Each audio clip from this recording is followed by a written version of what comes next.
สูงช่ำบาทนี่เนาะเอาเนาะมาเว้าถึงเรื่องกันว่าห้านเนาะมีงบประมาณตอนนี้เท่าไหร่ล่ะเจ้ายังเหลือ5 ล้านเหลือ5 ล้านเนาะล้านหนึ่งละน้องเอาไปหาพ่อเพราะว่าพ่อบ่สบายยังงบอยู่9 ล้านสั่งไม้ไป4 ล้านค่าสร้างเพิ่นเท่าไหร่ล่ะเพิ่นบอกนะยังบ่ได้รวมค่าสร้างซ้ำถ้าอาจารย์ลาวบ่เพิ่นสมทบมา10 ล้านนี่โดย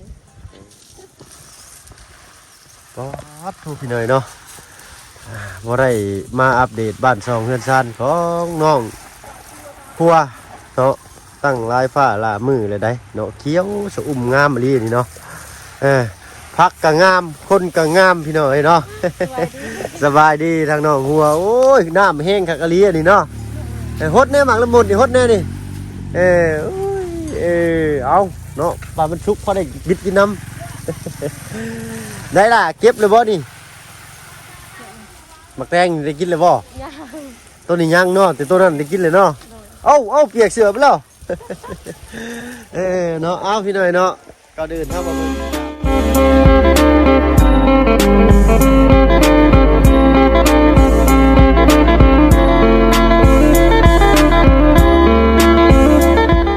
พี่น้องเด้อเนาะกราบทักทายสบายดี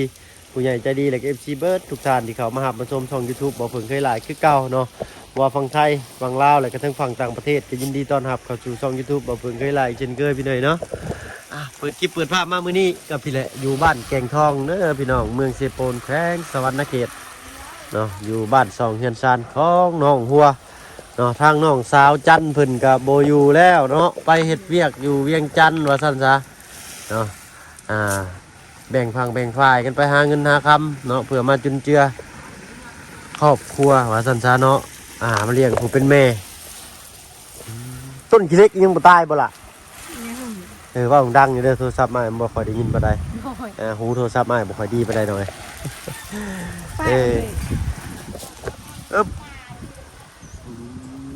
ลมอูเอ้าน้ำถังมาใส่บาตรนี่พ่อเลยบ่พ่อถังนั่นอีกเอาหดทางอีกเอาหดไปโลดลาเลยนั่นเสียแต่ขาไฟดอกบ่ได้เสียค่าน้ำฝุ่นไงก้มไปหน่อยเนาะโธ่สวนหมกแตงงามเลยพี่หน่อยเนาะโอ้ยเป็นตะยันงูแท้ดิคอยก็ได้เอาแล้วก็สิมาถามเรื่องว่าตั้งห้านเนาะว่ามีแนวไรแน่แล้วเนาะเพื่อผู้ใหญ่จะดีอยากชดจากช่วยน้องเพื่อนบ่น้องมุดขอโทษขออภัยอันนั้นน้องหัวคือว่าสิได้ตั้งห้านบ่ผมมีแต่10 ล้านนะคะก็ไปสั่งไม้สั่งไม้10 ล้านสั่งไม้อัน4 ล้านสั่งไม้4 ล้านแต่สิกะว่าสิตั้งใช่ล่ะบ่ทันเนาะโอ้หมดเจาะเลยล่ะพี่น้อยออกมาอีกประมาณนี้ก็ได้นี่มีงบก็เฮ็ดบ่มีก็บ่เฮ็ดกะว่าสิขายยังล่ะขายขนมนี่แหละขายขนมเนี่ยอยู่เนี่ยกินเนาะว้าวดังๆนึกว่านี่ให้ปลาลุงได้ยินนำเด้ป้าบ้านจังเลยกันเนาะพี่น้อยเนาะก็เห็นดีนำอยู่ได้เนาะเรื่องขายขนมข้าวต้มเนาะเพราะว่าทางบ้านเพิ่นก็มีอยู่พุ่น2 ลังพี่น้อยเนาะถ้าว่าเฮาขนมแบบใหม่มาถ้าว่าเฮามีบอนส่งดีๆนี่อาจสิไปในทิศทางที่ดีเลยก็ว่าได้พี่น้อยเนาะนี่แหละเพิ่นก็ว่าจะสิตั้งบ่นี่บ่ล่ะเนาะอาจจะจึงถามน้องเพิ่นพี่น้อยเนาะ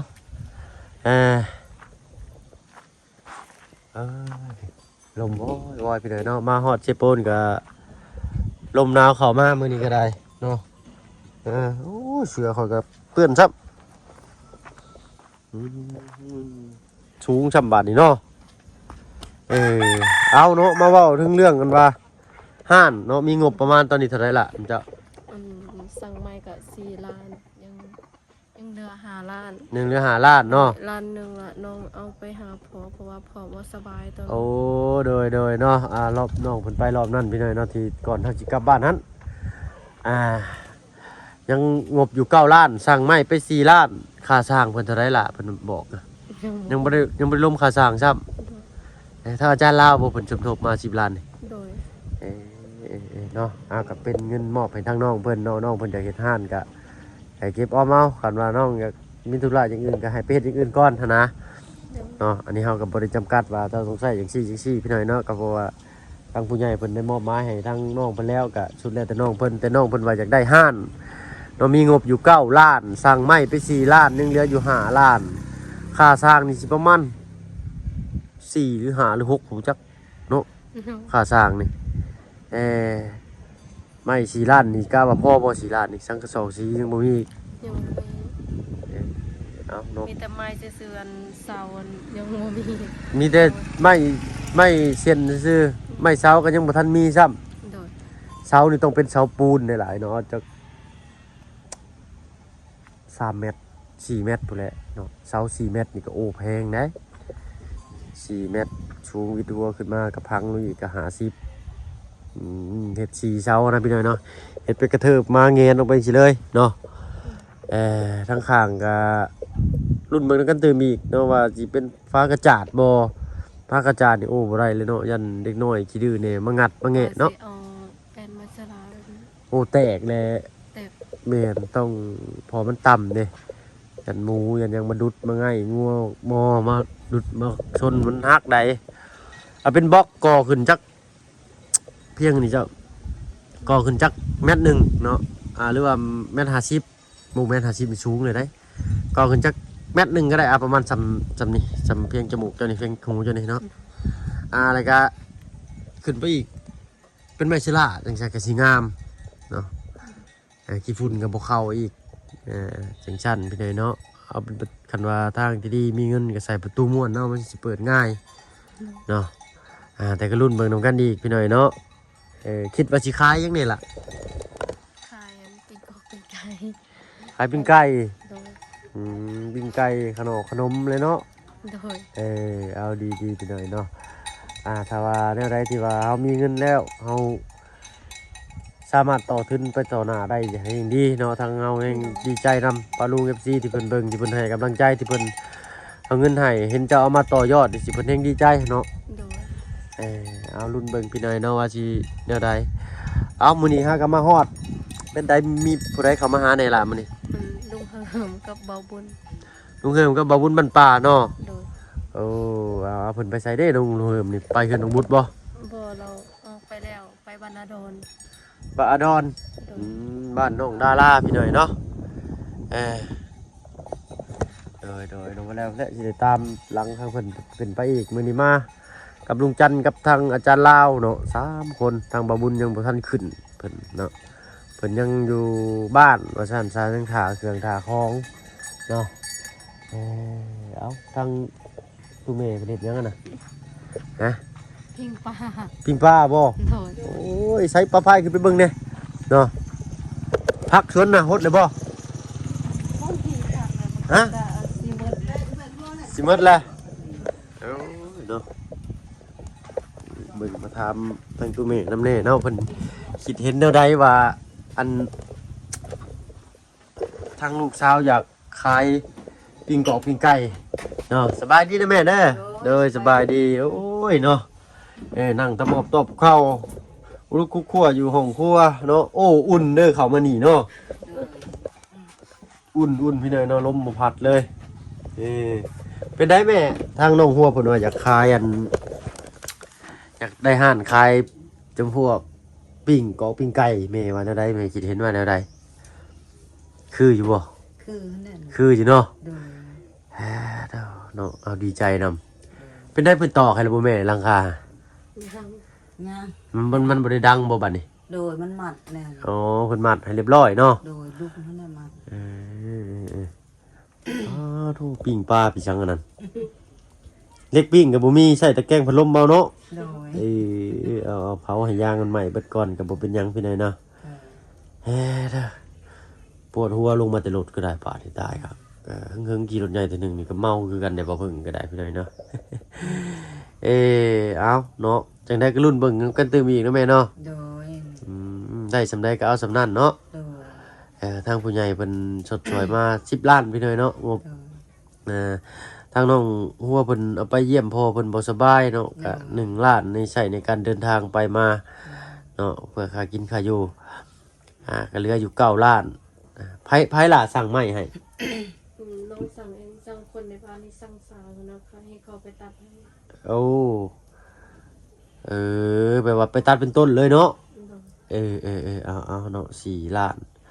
สิได้หน่อยหรือสิได้หลายมันรุ่นเบิ่งนำกันพี่น้อยแต่ตัดเป็นต้นนี่สิคุ้มกว่าได้พี่น้อยเนาะเอาเนาะจังได้ก็รุ่นเบิ่งนะแม่เนาะโดยเดี๋ยวสิต้องย่างคุยกับน้องหัวเพิ่นอยู่ตารางก่อนเนาะให้ทั้งโน้ต้องมาฮอดก็ชวนกินแต่ข้าวทั้งแม่นมเพิ่นก็ได้พี่น้อยเนาะ เนาะอึ๊บทางอาจารย์ลาวก็รอถามจักหน่อยเนาะบ่มีอันมาเพิ่มอีกบ่มื้อนี้ทางอาจารย์เราเนาะโอ้คันเขาเห็นอาจารย์นี่อย่างว่า50แล้วได้พี่น้อยเนาะ ทางบ่เพิ่งยังบ่มีเด้อพี่น้องเด้อเนาะใช้ยางไปเบิ่งชนพักเลยโอ้ลมไปน้ำน้องไปเนาะเพื่อว่าจะได้เห็นรวบรัดตัดตอนบัดเดียวเลยเนาะทางนี้เรือพักยังอันนี้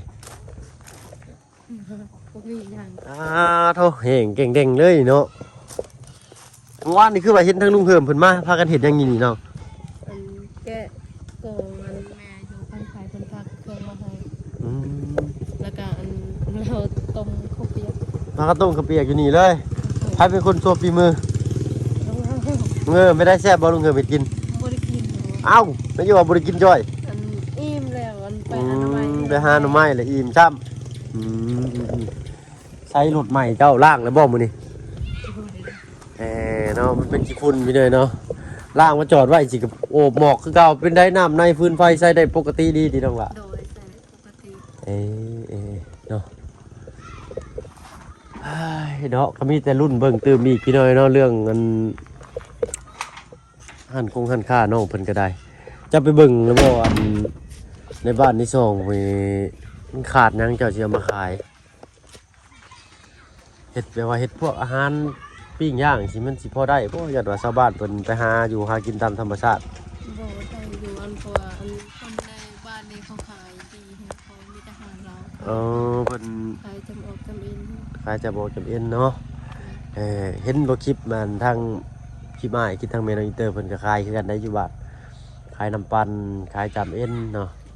ดูดีให้ก็เต็กทว่าหอดยำฤาษีเดินพาขายน้ำปันให้ขายดี ยังขายดีเนาะต้นทุนก็สูงอยู่ได้น้องตัวนี้เด้อ บ่มีคนขาย คือเว้าค่อยแท้เด้อเว้าหังแห้งๆนี่เป็นหยังอยู่นี่เนาะ โอ้สบายแน่ บ่สบายแน่ แม่น เอ้าเป็นอะไรคือจะบ่สบายอากาศเปลี่ยนบ่หนาวนี่ก็จะเป็นหวัดได้น้องเนาะ แม่ โอ้น้องจันบ่อยู่นี่ก็อยากเงียบๆหน่อยหนึงเนาะ แม่น เนาะอยากเงียบๆหน่อยหนึงได้พี่หน่อยเนาะน้องเพิ่นได้โทรมาลิ้นน้ำอยู่บ่ โดยโทรอยู่ โทรซุมื้อเลย บ่เป็นบางมื้อเพราะว่าเวลาเราเลิกเวียกไวเราก็โทรมาเลินแล้วเพราะว่าเราเลิกเวียกช้าเพราะว่าเลิกเวียกอันดึกประมาณ 10 โมง 11 โมงก็ โดยเพนเฮ็ดเวียกหยังล่ะนะในบ้าน แม่นเฮ็ดเวียกบ้านแล้วก็เพกเครื่องค่ะก็เจ้าเพราะว่าหัวหน้าเราขายออนไลน์ดิ อ๋อ ขายของออนไลน์ เลยเนาะโอ้ถือบอลดีตัวเนาะเอาเนาะเจ้าเห็นหยังแปลกๆในตัวอ้ายอยู่บ่เห็นหยังแปลกๆในตัวอ้ายอยู่บ่แขวไอ้บ่มี เอาเป็นยัง อ้ายเป็นทอนเนาะมันหักเด้มันหัก2เล่มไม้เลยทอน ใส่มา กินยังก็ยากยังถ่ามันหายดีอยู่สิไปทอนไปสิไปใส่ถ้ากระทอนได้วันที่10นมได้4มื้อเอ้ยได้5มื้อทอนวันที่5นี่เพิ่นว่าประมาณ2อาทิตย์หรือว่าเดือนหนึงเพิ่นว่าโอ้ยไปลมมาแห้งผัดเย็นเกือกโอ้ยยี่เลยโอ้น้องเพิ่นว่าก่อนพี่น้องเว้าดูฮอร์โมนเด้อพี่น้องเนาะมันก็เย็นนี่เด้อเวลาลมพัดมายี่มันเย็นเหงือกได้เนาะยังบ่ทันเฒ่าทันโอแขวไปเบิดล่ะเป็นได้ไปได้ย่างเล่นแอนนี่เฮือนน้องบุษบาพาเพิ่นอยู่บ่เนาะ ไป ไปอยู่เนาะฮอดใช้เลย เพื่อนแล้วน่ะ แม่น แล้ว แล้วบ่แล โดย พร้อมขึ้นวันนี้เนาะ เหมือนวันพฤหัสเนี่ยก็เจ้าก็ขึ้น โอ้วันพฤหัสเนาะ แม่ขึ้นเดือน โอ้ ใหม่ ขึ้นเฮือนใหม่ใส่หญ้างามพี่หน่อยเนาะเอาเจ้าก็ใส่ชุดงามๆจะให้เพ่เจ้าบ้านเด้อเนาะใส่ชิ้นแต้มชาวบ้านเฮาเด้เนาะมัดผมเก้าขึ้นปัดแก้มเต็งหน่อยหนึ่งเนาะขนตายาวจักศอกหนึ่งวันนี้เนาะบริการสิหัวควัน สิหัวยังกันน่ะผับบลาใส่แถวน่ะว้ายคันหาปิ้วแหว่งเงี้ยจ้ะว่าโนโฮมวนสิเด้อพี่น้องเด้อเนาะแซวน้องเพิ่น เนาะพักหญ้าคาหุ่นทั้งนี้ก็เบิดฤดูเบิดยามมันเนาะมันก็เบิดเป็นคือกันนี่แต่ว่าปลูกก็สิไข่เลาะฟังเอาไว้เด้อล่ะปีหน้าเด้อมือคือหมอกกันโดนสิแท้นี่แหละยี่เนาะตายคักน้ำน้องสะนี่ก็บ่บกเถื่อยเนาะบ่เคยบกบ่ ก็บอกอยู่ทำเลยยิ่งสิ เดือนสิงหาบ้านเจ้าเพิ่นก็เล่นสงกรานต์กันบ่ล่ะ ลิน เล่นเนาะ ลินไปลินอยู่เซโปนอยู่ ไปเล่นเซโปเนาะลงเซเลย แม่นบ่ได้ลินแถวบ้าน ทางบ้านนายนี่ลินหน้าเฮือนไผเฮือนมันแหละ เกินไปเกินเพิ่นไปไกลมากก็สาดกัน บ่ได้ลินมีแต่อันแต่ละบ้านนั้นเขาไปลินอยู่เมืองนองเขาลินแถวน้ำเซ โอ้ลินอยู่เซ แม่น เอาลินอยู่เซก็สำปลินน้ำก็สำบ่ลินน้ำแม่เนาะอันนี้บ่ตักเปิดน้ำใส่ถังไว้ไผมีถังหลายก็ได้เปรียบ คนลายดิ คนลายวะ อยู่เนาะ อ้ายมาทันได้สงกรานต์ปีก่อนนี่เนาะ มาทัน ทันบ่เนาะทันเด้สงกรานต์ปีก่อนนี่ทันอยู่เนาะแต่ว่ายังบ่ทันเข้ามาบ้านเจ้าซับจักอยู่ไสอยู่ผู้อยู่สกีผู้บ่ตอนน่ะโอ้ย ปีนี้แฮงเลย ปีนี้ ปี แฮง กายนี่แต่มันหนาวเนาะ ปีกายนี่บ่ แม่น จักบ่ฮู้ฮ้อนฮู้หนาวเลยปีกายนี่จนลืม หนาวปีกาย คือว่าความสุขที่ผ่านมาคือว่าบ่จืด คน เลย บ่ได้ลายนะลงน้ำเซ อื บ่ได้ ม น้องก็บ่ได้ไปเที่ยว เลย บ่ได้ไปลินเพราะว่ามันหนาวอากาศหนาว ปีนี้มีรถใหม่เนาะได้ไปแล้วปล่อยไปมาเด้อครับขี่ระมัดระวังในช่วงเทศกาลครับ โดย เนาะบ้านเฮาเองรถเวียดหลายครับโอ้ยเพิ่นหยุดก่อนก็ยังไผพี่น้องหยุดแล่น รถ ขบ ให ว ญ่ น อันเขาบ่ได้หยุดเลย นั่นน่ะ หัวเลมมันน่ะ รถหัวประดุกกันได้ แม่นแห้งหลายรถ ยังหลายรถเนาะยังรถติดครับบ้า แห้ น ง เด้อ แล่นไวอีกสุงนี้ บ่ เราเรียนนะป้า เนาะ ตายา เป็นตาญาติในเช้าได้เดี๋ยวนี้บ่ชีวิตพี่เสียงได้พี่น้อยเนาะไปลิ้นสิม่วนไปแฮงสิเกิดโชคนาฏกรรมครับว่าซั่นซะรถเวียดพี่น้อยเนาะว่าเพิ่นขับไวเด้แต่ว่าเพิ่นชนปุ๊บแล้วเพิ่นชนเลยเพิ่นหนีเนาะให้รถประกันรถมาเคลียร์เอารถบริษัทเพิ่นแต่ว่าชาวบ้านจับได้ก็น่วมคือกันแนวนะฮะชนเลยหนี้นี่เนาะชนลายชนเลยหนี้ คนบ่เห็นแล้วเขาก็นี่ คนบ่เห็นเลยเขาก็หนีถ้าเกิดชนแล้วก็บ่ยอมลงมาแต่รถได้เนาะยันชาวบ้านมาลุมทำลายเรานะเราสิอยู่แต่ในรถแล้วก็ยังบ่หลาบเลยแล้วก็ขับไวคือเก่าแล้วนะแซงบัดเดียว3คันน่ะทาง2เลนเจ้าคิดเบิ่งนั่นแหละเนาะเงึดได้พี่น้อยบ่เป็นตังเว้าได้เนาะหลายคนก็หลายเป็นเพราะว่าทางเวียดเพิ่นสิเก็บกฎเด้เนาะทางบ้านเพิ่นสิจำกัดความไว60บ่และแล่นเกินนี่เป็นผลปรั๊บอย่างเดียวเลยนะอยู่พุ่นน่ะเข่งขัดเนาะตกมาบ้านเฮาบ้านใส่เต็มที่แบบว่าเก็บกดนะเนาะได้ปลดปล่อยได้ว่ะหลายเถื่อหลายที่เลยได้เพิ่นกับใส่กันเองรถก็ได้ตั้งแต่มาอยู่มาเห็นเวียกเชโปนนี่เห็นรถเกิดอุบัติเหตุที่นับบ่คูเลยพี่เนาะอยู่บ้านแต่ก่อนยังเห็นเทื่อหนึ่งเด้แต่อยู่ทางนี้นี่ปีหนึ่งไปเท่าไรเถื่อบ่ได้จนจื้อบ่ได้บ่ได้ว่ามีจักเถื่อเนาะเอ้าทำไมน้องมันปิ่งปลาสุกินอยู่พี่น้อยเนาะโอ้ยจะได้ไปบ้านน้องบุตรก่อนแล้วนี่จะได้พบปะพระเขาอีเมอีกแหละเนาะพอแล้วทางอาจารย์เราเป็นทางถ่ายเยอะเรามีข่าวดีมาแจ้งอยู่จังเนาะจะคิดว่าเท่าไรจากเนาะเอาเนาะทางง่ายกะพ่อที่เจ้าเนาะได้ห้านได้ไวเด้อล่ะเด้อเนาะเฮ็ดเอาสร้างเอาเนาะอันนี้ก็จักปีเลย19บ่19ปีหน้า20หรือว่าใกล้ชอดที่20ปีนา ปีหน้าพุ่นเนาะหากฮอด19เมื่อกี้นี้ซะนะเอามีแต่พ่อที่เจ้าเฮ็ดการงานได้ก็ให้เจ้าค้าขายง่ายมือก็ให้โชคมานเด้อล่ะเด้อเนาะเอาทุกจริงทุกอย่างเลยถ้าเฮาตั้งใจเนาะมันย่อมจะเป็นผลดีต่อเฮาจำคำหมายไว้โลดความพยายามบ่เคยทรยศไผเนาะพอแค่เจ้าพยายามเนาะความพยายามนั่นมันก็สิออกดอกออกผลให้เจ้าเองเนาะคืออ้ายนี่แหละนี่คือมือเนี่ยมาเฮ็ดเวียกอยู่เชโปนนี่ก็บ่ได้ยังได้หักมาเฮ็ดแต่มันนั่นมันเป็นหน้าที่เฮาแล้วนะคือเฮาใช้ชีวิตประจำวันนั่นแหละเนาะเฮาเคยกินข้าวจักโมงก็เฮ็ดสำนั้นตลอดมาเนาะถึงยอดวิวสิบ่ขึ้นคือแต่ก่อนเนาะยอดวิวตกเป็นหยังก็ยังเฮ็ดคือเก่ายังมาคือเก่าเฮาต้องความพยายามใช้ความสำเร็จหาที่อยู่หั่นเนาะคันว่าบ่สำเร็จก็ความพยายามใช้ความพยายามอยู่หั่น เนาะเอาสู้ๆพี่น้อยเนาะทุกหน้าที่ทุกอาชีพเลยเนาะไอ้เนาะย่อมมีการท้อถอยเนาะ ท้อได้แต่อย่าถอยได้เนาะยามได้อย่าเลิงยามลงอย่ายอมเพิ่นว่าเนาะทางลุงจันทร์เพิ่นเว้าไว้พี่น้อยเนาะเอาก็มีแต่ให้ทางน้องผู้แลไปซอยเฮ็ดอยู่เฮ็ดกินนำตัวแม่ผู้แลซะเนาะทางอาจารย์ลาวถ่าอยู่สำหรับที่มีทางว่าเพิ่นน้องหัวก็สิขอตัวลำลาก่อนน้องเนาะไปแล้วสบายดีจ้ะเนาะไปละไปเนาะเอาทางน้องเพิ่นก็อยากปลูกขอโทษขออภัยพี่น้อยเนาะยังไงนี่คือแปลกๆแค่นี้ทางน้องเพิ่นก็อยากเปิดห้านแต่ว่าน้องเพิ่นงบบ่พอพี่น้อยเนาะเอาถ้าว่าผู้ใหญ่ใจะดีเนาะ FC ท่านใดอยากช่วยอยากซอยน้องเพิ่นเนาะให้สมทบเรื่องเฮ็ดของครัวขออภัยพี่น้อยเนาะสมทบเรื่องเฮ็ดห้านเนาะเป็นธุรกิจน้อยๆติดบ้านที่บ่อยากจากไปไกลเนาะพ่อแม่เพิ่นสิอยู่คนเดียวเนาะก็ติดต่อทางทีมงานเข้ามาได้พี่น้อยเนาะทางเรายินดีเบิดทุกช่องทางเนาะบ่ว่าช่องทางใดเนาะหรือว่าอยากให้ทางบ่เพิ่นเป็นสะพานบุญให้ก็ยินดีเด้อพี่น้องเด้อเนาะเอาจังได้ก็ขอขอบคุณขอบใจที่เข้ามาหามาชมช่อง YouTube บ่เพิ่นคือเก่าพี่น้อยเนาะเอาจังได้ก็ฝากกดไลค์กดติดตามให้นำแน่พี่น้อยเนาะอยู่ดีมีแฮงเบิดสุขสุขคนเวลาคลิปนี้ไปแล้วพี่น้อยเนาะสบายดีเจ้า